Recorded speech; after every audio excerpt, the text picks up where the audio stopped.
I grew up in the 1950s and 60s. I figure I was about 7, 8 years old when I started to realize that there was actually a world out there. That coincided with the beginning of rock and roll, Elvis Presley in particular. But Chuck Berry and some black artists were there, Little Richard. And that was a shock to my parents, a cultural shock, because after World War II, the GIs came back. American society was based on conformity. So if you watch the sitcoms of the early 60s, Leave It to Beaver, Father Knows Best, all of these shows, you see that it was just like a milquetoast. Everybody was white. Everybody was happy. No dissent. Well, then rock and roll comes in and shakes it all up, pardon the pun, and then you have James Dean in the movies, and you have a lot of turbulence, challenges. The culture then stayed pretty even until 1963, when President Kennedy was assassinated. That was a huge shock to America. And the Camelot that had been installed in politics was gone in a flash. And then the culture was shocked again in 1967 by the Vietnam War and the college demonstrations and the sex, drugs, rock and roll era, which lasted a fairly long time. Everything changed. Country divided. Hippies against traditionalists. A lot of angst, a lot of anger, a lot of new mores. Religion declined. Tradition declined. All right. Then after Vietnam subsided, Watergate, big scandal, Richard Nixon, politics upheaval. And again, the society was almost exhausted by that time. All right, between 1960 and 1973, American society was exhausted. So then things kind of evened out. Disco. Mindless disco took over in the 70s. The me generation of the 80s, where it was all about me. Give me mine. Where's mine? How come I don't have everything handed to me? Then the 90s, an extension of the 80s. And now, after 9/11, there was a flip back to traditional America because we were attacked. And people wanted to kill us, and we rallied behind a more traditional America. George W. Bush. That's shattered now, gone. And we are in a progressive pathway. Now, the key to the progressive movement was Barack Obama, President Obama. Here's what he said in 2016 when he was in 2008. Let me get my dates correct. 2008, when he was first running for president. Go. I believe that marriage is the union between a man and a woman. Now, for me as a Christian,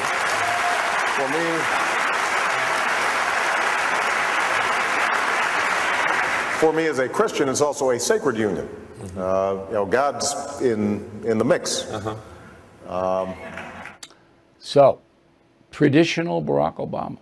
But 4 years later, 2012, running for re-election, different story. Go. At a certain point, I've just concluded that for me personally, it is important for me to go ahead and affirm that I think same-sex couples should be able to get married. Okay. 4 years, big change. Now we have the Biden administration thoroughly invested in progressive tenets, wanting to change and challenge all of the Judeo-Christian tenets, and I mean all of them. Okay, so there is my analysis. Now we have two very, very smart guys, smarter than me. The first one is Victor Davis Hanson. You know him if you watch the news. He is a senior fellow at the Hoover Institution at Stanford University. He wrote a book called The Dying Citizen: How Progressive Elites, Tribalism, and Globalization Are Destroying the Idea of America. I have said publicly that Mr. Hanson is a better columnist than I am. Now that shows you about my ego, but It's a compliment to Victor Davis Hanson, who joins us now from California. Okay, so there is my spiel about American culture. You and I are contemporaries. How do you see it? I agree with you, Bill. And I think there's three things that I've watched in the last 10 years that have been accelerants to what you outlined, that have really picked up the pace, and maybe neither one of us thought that it would accelerate to the point we are now. One was this asymmetrical globalization, and we had this bi-coastal elite, one looking at the EU, one looking at Asia, that had levels of wealth that were staggering in the history of civil war. $7 trillion in market capitalization. So the Zuckerbergs, the Bloombergs, the Soros, the Bill Gates, there were people who had enormous influence, and they were left-wing. So the Democratic Party really metamorphosized from the old lunch bucket constituencies to a boutique agenda that was, they were never subject to the consequences of their own ideology, and they didn't care about the middle class. The second thing was that we have never seen, either percentage-wise or in actual numbers, 50 million people that were not born in the United States. 27% of all Californians were not born in America. And that was an enormous challenge for legal, diverse, meritocratic immigration and assimilation, integration, intermarriage, and we failed. So we created a kind of a tribal idea that your first identity was your superficial appearance, tribalism, which is an age-old enemy of civilization. The third thing, and I think this was important, we gave up on the Martin Luther King, even though we had made enormous progress, of the content of our character rather than the color of our skin, and we substituted race for class. So the Democratic Party came to the conclusion that if you had never gone to high school and you're on a forklift in Bakersfield, California, and you're a white working person, you have white privilege. And Oprah or LeBron or Julian Castro or somebody like that has no privilege. And that was a fundamental change in direction that and I think Barack Obama did that when he redefined affirmative action, that 90-10 or 88-12 binary that had historical justification in slavery and Jim Crow, to diversity. And by diversity, he meant, I don't care how wealthy you are. I do not care what your historical circumstances are. You can be an Indian aristocrat. You can be an Argentine aristocrat. But if you are so-called not white, you were part of the diversity. And that's 30% of the population. And those three things really changed everything, in my view. This could not have happened without the entertainment industry, Hollywood, and the news industry getting on board, promoting, not favoring, but actively promoting that if you aren't progressive, if you don't believe the tenets of equity, which is favoritism toward certain groups, if you don't want your children to be taught one thing in school, that equity is best, that you are a villain. All right, so both of us have had to face that media, which not only disagrees, but wants to destroy, actively destroy people who will say, no, traditional America is better because if you look at history, that's how we became the most successful economic country that ever existed, by tradition, hard work, self-reliance. You take that tack now, the media will try to destroy you. I think that's a huge component in all of this. I think you're right. I think they define their agenda, the woke agenda, that if there is any detectable inequality, it has to be attributed to somebody who's culpable. It can't be chance or fate or individual difference. And therefore, an anointed separate group, superior group, should have the power to redistribute and make things even according to what they feel. And that does not appeal to 51%. The border doesn't, the Soros crime philosophy doesn't, the energy problem doesn't, Afghanistan. So what they have done in the last 25 years, they control all of the levers of thought, influence, through institutional powers, professional sports, Hollywood, media, Silicon Valley, corporate boardroom, Wall Street, the foundation, my gosh. And through those institutions, they feel that they don't really need a grassroots 51% consensus because they can affect public opinion. So we're going into a midterm and we're not discussing these issues. We're discussing January 6th, hiatus, then we go into the raid, the media bombshells, walls are closing in. Then we do the Phantom of the Opera, everybody's an enemy speech by Biden, and now we're going to go back to January 6th, and I think we'll probably end up with an indictment. But they have the ability through the permanent state or the media or all of these things that we talked about to bypass and appeal to 51% of the people. And they're revolutionaries, Bill. They don't believe in the Constitution, the custom and traditions. They don't feel that's a reliable companion for them. So no, they want to break it down. Out. Right, no doubt about it. But how culpable are the vast numbers of Americans who do not pay attention, who live their lives on this, who will not discipline themselves to actually hear both sides of the story and figure out, what is best for them, their families, and their country? So it seems to me that group has risen, and they are the targets of the propaganda that are put out by the mass media and the entertainment industry. How culpable are they? Very much so. But when you look at civic education, it doesn't exist in the public schools. So one of the things we don't talk about is the woke education, this therapeutic detour the last 10 years. It's really one of laziness. These teachers are not qualified to teach competitive mathematical or historical or English skills. And it's sort of off-topic topics. And these kids are not educated. And yeah, we're culpable. We're a democratic, federal, constitutional republic, but this couldn't have happened without being susceptible to these influences, whether it's Facebook or Twitter or the Super Bowl halftime show or the commercials on television. But it's not, nobody in the Democratic Party says we have midterms coming out. We want to convince America that open border is well, and that these big city district attorneys are working for you, and you must pay $7 a gallon for diesel fuel. These are all in your interest.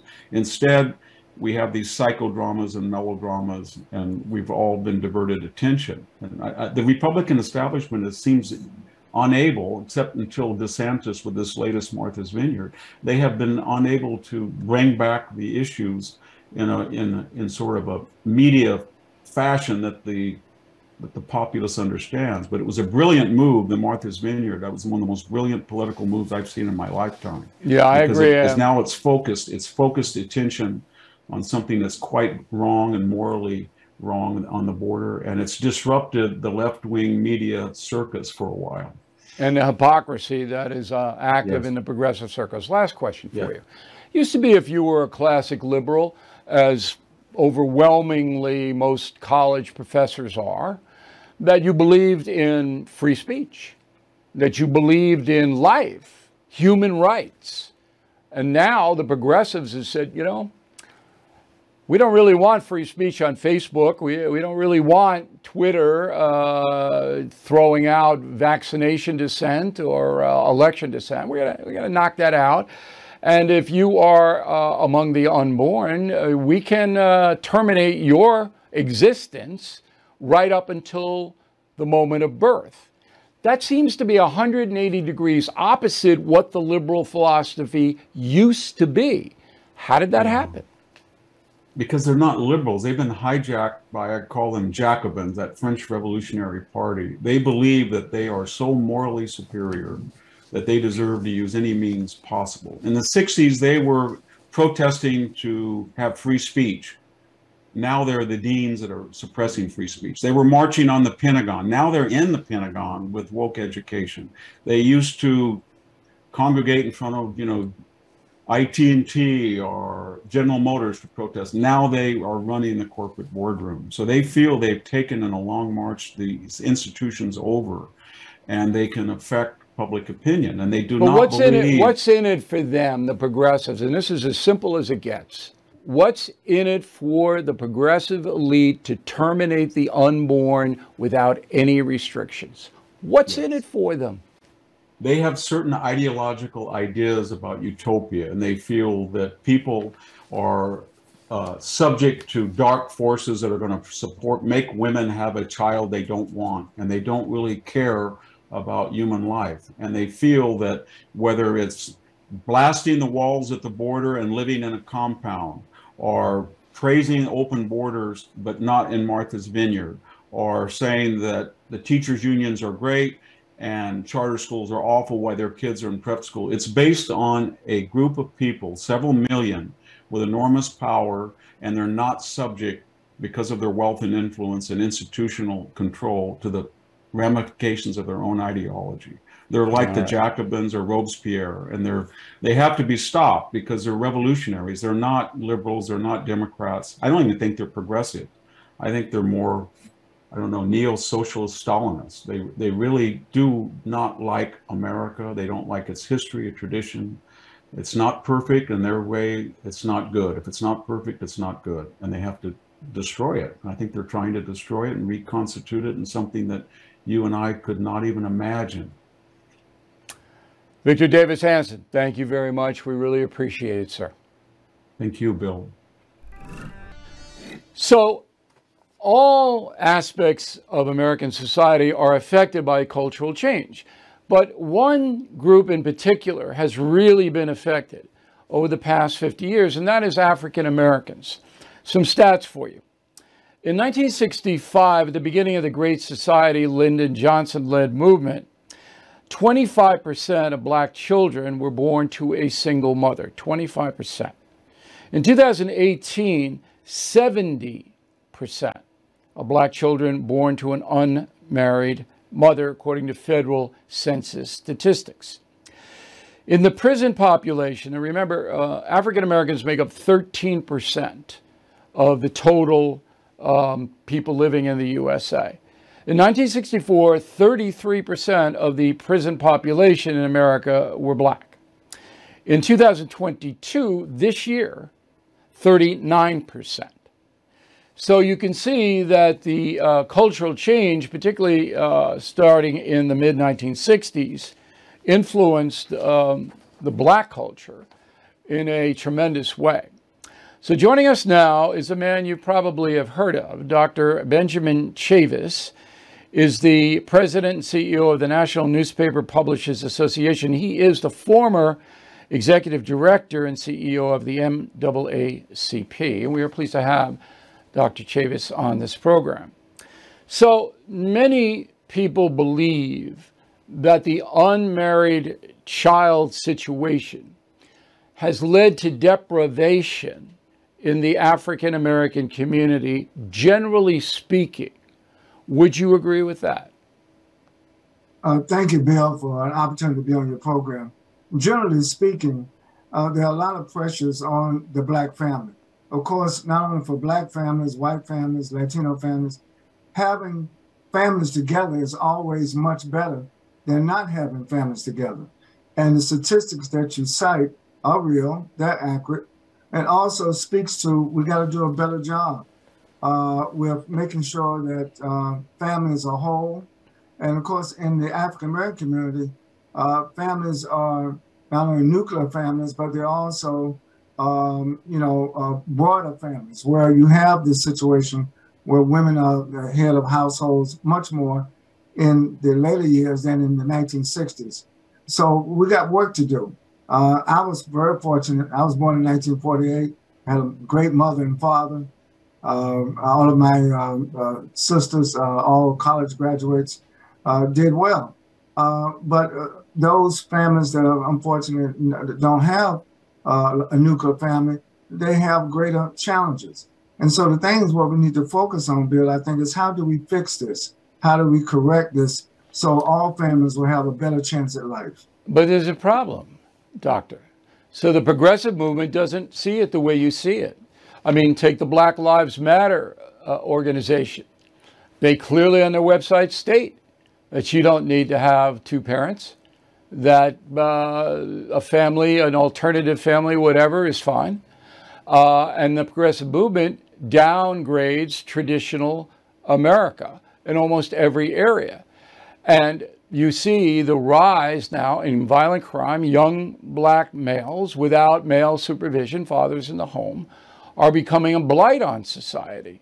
So it seems to me and others that this progressive movement away from traditional America, the classic nuclear family, as you say, all right, has harmed the whole country, but most of all, the African-American community. Am I wrong?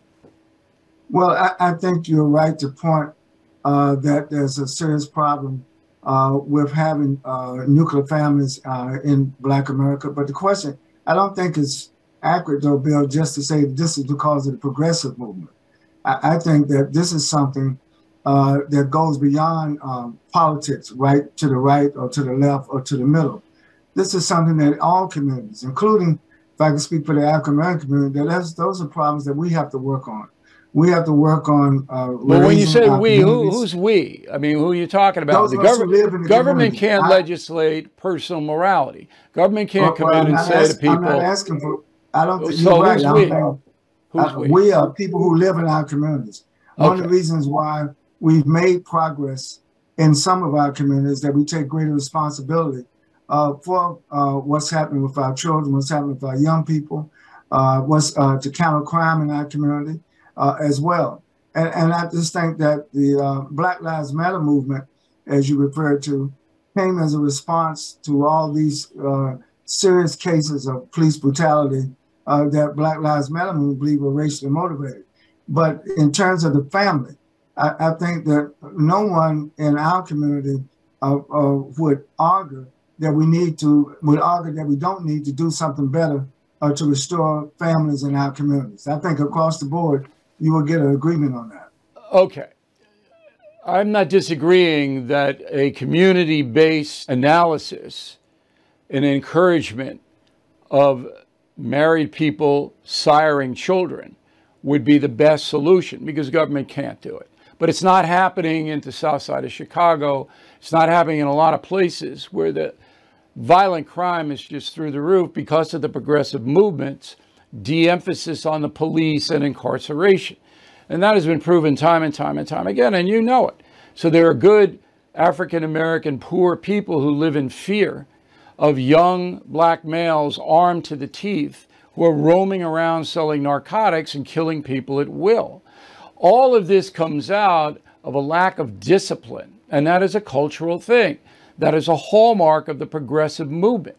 Okay, do not impose discipline on criminals or students who misbehave in the classroom or anyone else. Look what you and I are pretty much the same age. When you grew up, you had Motown, you had Willie Mays, Jackie Robinson, you had unbelievable positive black role models.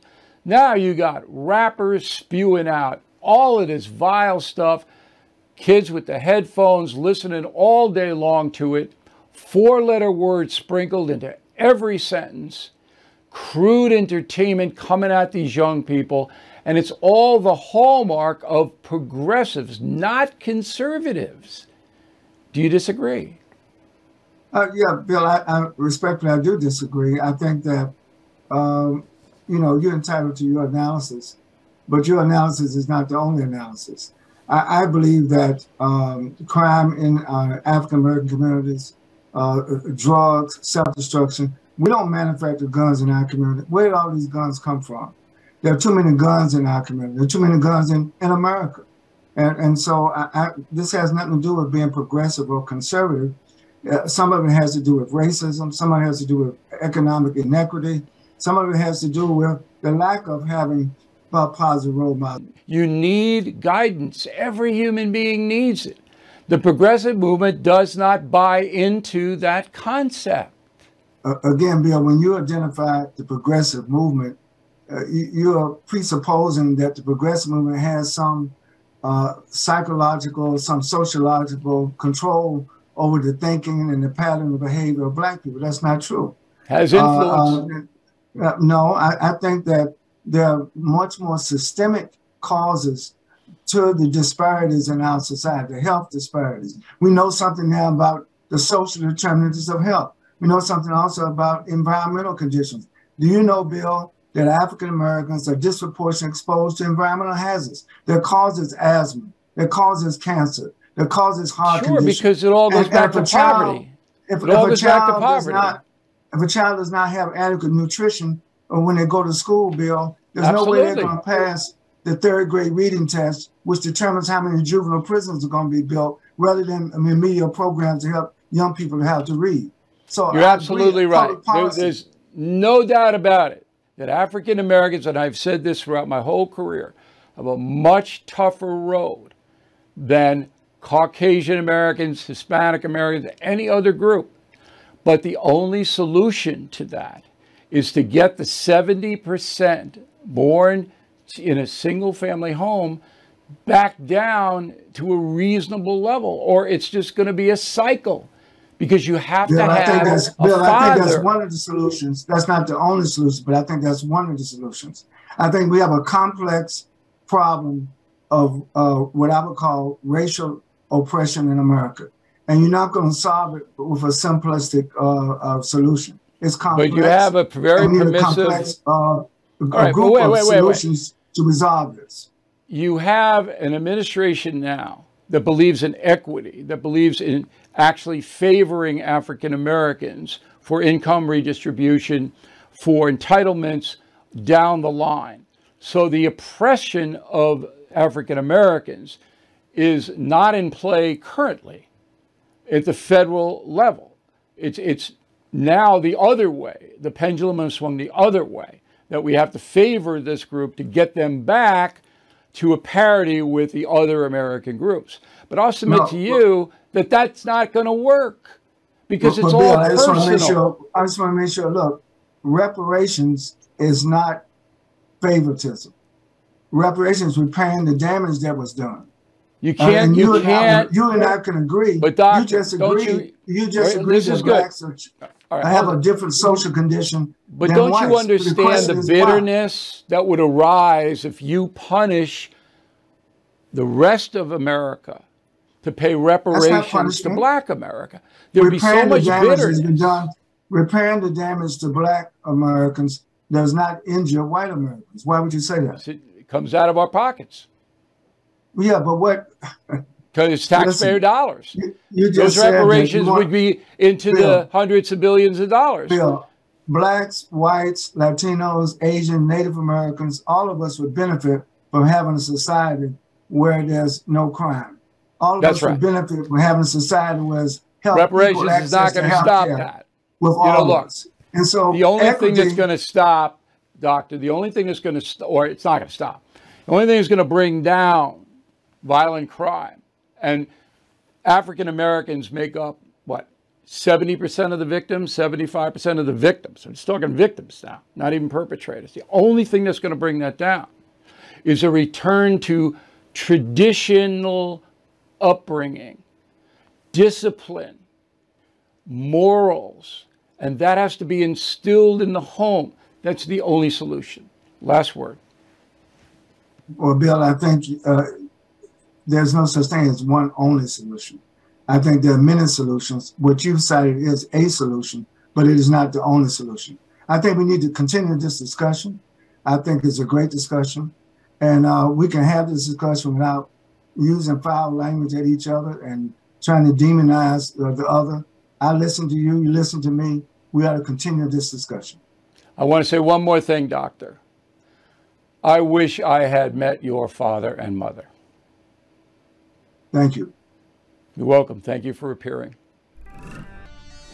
Okay, so there you have it. Cultural change, culture wars. I try to present the smartest people I can get.